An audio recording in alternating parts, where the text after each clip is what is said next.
மகர ராசி அன்பர்களே, வேண்டாம் அவசரம். ஏனெனில் தன் ராசிக்கு 7 கூடியவர் தன் ராசியிலே இருப்பதும் அவர் பலமிழந்து இருப்பதும் நன்மை அல்ல. மனைவி இடத்தில் சஞ்சலம் வரும், நண்பர்களிடத்தில் மனக்குழப்பம், சண்டை வரும். தன்னை ஏமாற்றும் காலமும் அதுவாகவே அமையும். அவ்விடத்தில் 4ஆம் வீட்டு அதிபதி உச்சமாவது, புதிய வாகனம் வாங்கும் யோகம், தன்னுடைய இளைய சகோதரருக்கு நன்மை விளங்கும் காலம். அந்த ராசிக்கு 11ஆம் வீட்டு அதிபதி ஆகிய செவ்வாய் மூத்தவர்களுக்கு யோகம் கிட்டக்கூடிய காலம்.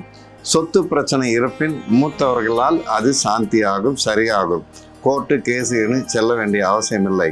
உத்தியோகத்தில் இருப்போர் நல்ல பல விளைவுகள் பெறுவர். இருந்தாலும் குழப்பம் வேண்டாம்.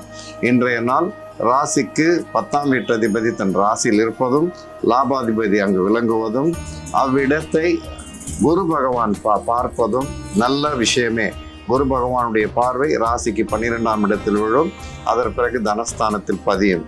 தனஸ்தானத்தில் உள்ள சனி ராகு அதீதமான பேச்சு திறமையால் தன் காரியம் சாதித்து கொள்ள இயலும். உடல் ரீதியாக பாதிப்பு குறையும்.